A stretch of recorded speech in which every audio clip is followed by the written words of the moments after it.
Doncs ha arribat el dia, dimarts, 6 de setembre. Avui torna la Champions.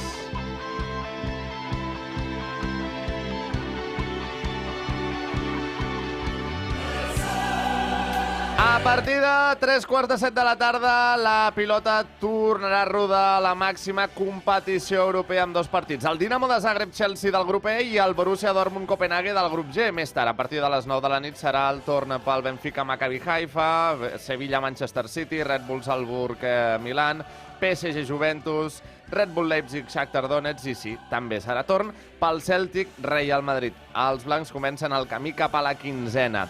Per demà ja serà torn pel Barça-Victoria Pilsen, Inter-Bayern, Ajax-Rangers, Eintracht Sporting de Portugal, Nàpols-Liverpool, Atlètic de Madrid-Porto, Tottenham, Olímpic de Marsella i Bruges-Bayer-Leverkusen.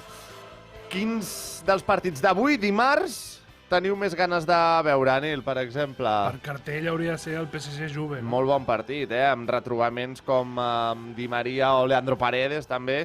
Amb ganes de veure el Sevilla City, yo también ya sé, sincer. Pedrerol, buen día. ¿Qué tal? ¿Cómo estamos? No, hombre, yo no sé, pero también el Celtic, el Real Madrid me parece apasionante, ¿no? Y el Leipzig-Shakhtar Donetsk, por ejemplo. También, fantástico. Todos los partidos de Champions son siempre diferentes y tienen una gran atracción, pero, hombre, sin duda el Celtic, Real Madrid, yo soy muy culé, pero bueno, hay que verlo para saber cómo juegan, ¿no? I ara que parlàvem del PSG o el City, pot ser aquest el seu any? Hombre, yo creo que más del City que del PSG, porque el PSG ya sabemos que sí, está muy bien armado, pero no es un equipo, son individualidades ahí pegaditas, ¿no? Ara sembla que tenen un entrenador que els posa les piles, però quan arribi el mes de març, no? El mal rotllo sembla que encara... Sí, correcte, i Mbappé fins i tot ja deia, bueno, amb Neymar li tinc molt de respecte, li tinc molt de tracte professional, però... Anem a èpoques. Sí, exacte. A vegades parlem més, a vegades parlem menys. I espereu alguna ventafocs, com el Villarreal l'any passat, No ho sé, allò que diguis, hosti, pues... Cuidado con el Leipzig. Costen de descobrir aquestes ventafocs, però realment, això potser fa mal, però el Barça hauria d'assumir una mica aquest paper de ventafocs? D'outsider, una miqueta. Val. Doncs mira, jo penso... Bon dia, Sí, bon dia. M'incorporo, senyors i senyors. No, jo crec que algun equip portuguès, amb el Benfica ara, mateix podia... Jo què sé. De vegades aquests equips et sorprenen. Van fer partides, van pujar... Jo us diré el Tottenham. No sé per què, però aquest Tottenham de Conte crec que sap competir... Conte, no? Conte amb el Tottenham de Conte, exacte. Els pronòstics, per cert, no han deixat en massa bon lloc el Real Madrid i això, evidentment, no ha agradat a la Casa Blanca. L'actual campió només té un 6% de possibilitats de guanyar l'Orelluda, segons el portal 538. El favorit seria el Bayern, amb un 20% d'opcions, seguit del City amb un 18%, el PSG amb un 16% i el Liverpool amb un 10%. El Barça estaria just per darrere dels blancs amb un 5%, les mateixes que té l'Ajax. I d'aquests percentatges en parlava ja el tècnic del Madrid, Carlo Ancelotti, l'escoltem.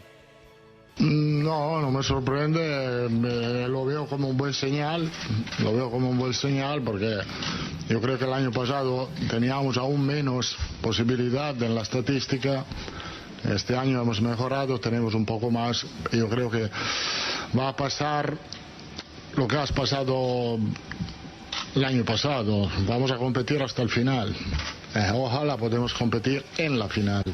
Sí, Carleto, buongiorno. Buongiorno, ¿Salen sí. o no salen los números? No, a ver, yo creo que el año pasado vamos un poco destapados y este año pues vamos destapados. Medio destapados. Vamos hasta la cinturita enseñando ombligo solo, ¿no? Vale. Y ya veremos entonces cuando llega el momento si llegamos a las finales o no llegamos a las finales, ¿no? Pero la intención es llegar, ¿no? Competir, ¿no? Nil, explica'm això dels percentatges aquests. Evidentment no han agradat a la Casa Blanca, però... si van avançar en ronda, entenc que sí que augmenten les seves possibilitats de guanyar, no? Sí, perquè realment aquests percentatges doncs, és estadística pura, no és opinió de ningú, i clar, entenc que des del principi que torni a repetir el mateix campió doncs ha passat molt poc, tot i que només ho ha fet el Real Madrid precisament, però quan augmenta el Madrid té un molt bon percentatge sempre a les rondes finals. Vale. Quan arriba a semifinals, quan arriba a final, puja. Per exemple, que guanyin les semifinals un 33%, els hi dona aquest portal, i que guanyin la final un 20%. I el Barça què?